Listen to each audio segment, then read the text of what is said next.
அனைவருக்கும் என்னால் பொன்னாளாக இருக்க இறைவனே வேண்டுகிறேன். நம்ம பார்க்க போகிறது பூரிக்கு வைக்கக்கூடிய கிழங்கு மசாலா தான். இந்த மசாலா எல்லாருக்குமே தெரிஞ்ச ஒரு ரெசிப்பியாக தான் இருக்கும்.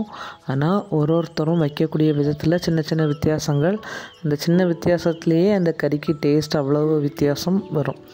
அப்போ எப்போதுமே நம்ம வைக்கக்கூடிய ஒரு ஸ்டைல்லேருந்து கொஞ்சம் வித்தியாசமாக ட்ரை பண்ணணும் அப்படின்னு நினச்சா இந்த ரெசிபி உங்களுக்கு ரொம்ப பொருத்தமாக இருக்கும். என்னோடய ஸ்டைலில் இன்றைக்கி இந்த கிழங்கு மசாலாவை எப்படி செய்யுதுன்னு பார்க்கலாம். வாங்க வீடியோக்குள்ளே போகலாம். இதுக்கு நான் 350 கிராம் உருளைக்கிழங்கு எடுத்திருக்கேன்.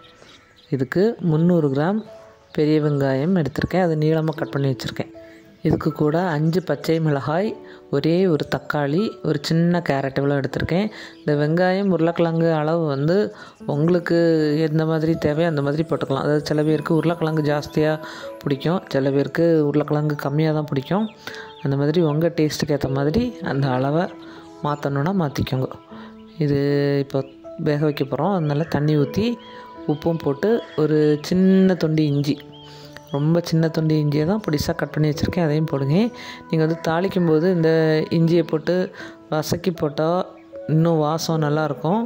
ஆனால் நான் வேக வைக்கும்போது அதுக்கு கூட சேர்த்து தான் போடுவேன்.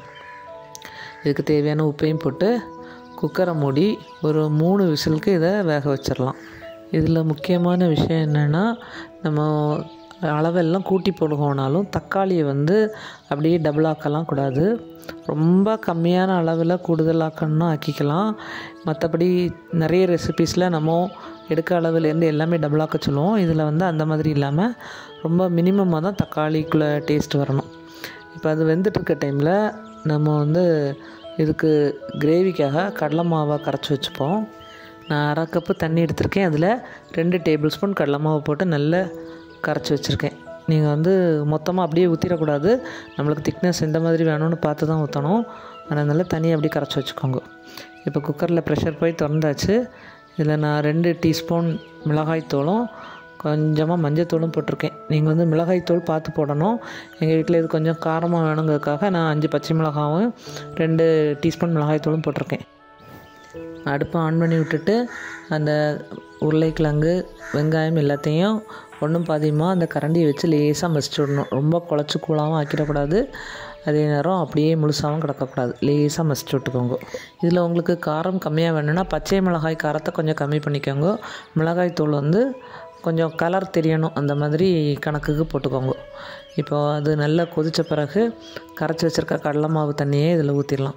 ஊற்றி இந்த கடலை மாவு மிளகாய்த்தூள் எல்லாத்துக்கும் பச்சை ஸ்மெல் போகிறது வரைக்கும் இதை கொதிக்க விட்டு அடுப்பை ஆஃப் பண்ண வேண்டியது தான். இதில் திக்னஸ் உங்களுக்கு எந்த மாதிரி வேணுமோ அதுக்கு கணக்காக நீங்கள் கடலை மாவு தண்ணியை ஊற்றிக்கணும். கடலை மாவு ஊற்றிருக்கிறதுனால உடனே அது திக்காகாது, இருக்க நல்லா திக்காயிரும். அதனால் பார்த்து தான் 2வது கடலை மாவு வேணும்னா ஊற்றணும். இல்லை உங்களுக்கு இன்னும் தண்ணியாக வேணும்னா கொஞ்சம் தண்ணி எக்ஸ்ட்ரா ஊற்றி கொதிக்க வச்சுக்கலாம். இப்போ இதுக்கு தாளித்து ஊற்றிடலாம். அடுப்பில் ஒரு சட்டி வச்சு எண்ணெய் ஊற்றிருக்கேன். நான் தேங்காய் எண்ணெய் ஊற்றிருக்கேன், வாசம் நல்லாயிருக்குங்கிறதுக்காக. எண்ணெய் காஞ்ச உடனே அதில் கொஞ்சமாக உளுந்தும் கொஞ்சம் தாராளமாகவே கடலைப்பருப்பும் போட்டிருக்கேன். இது லேசாக செவந்து வரும்போது ஜீரகம், அதுக்கப்புறமா கடுகு இவ்வளவும் போட்டிருக்கேன். கொஞ்சம் தாளிப்பு நிறையவே இருந்தால் அந்த கறிக்கு ரொம்ப நல்லாயிருக்கும். அதனால தான் எல்லாமே நான் கொஞ்சம் ஜாஸ்தியாக போடுவேன்.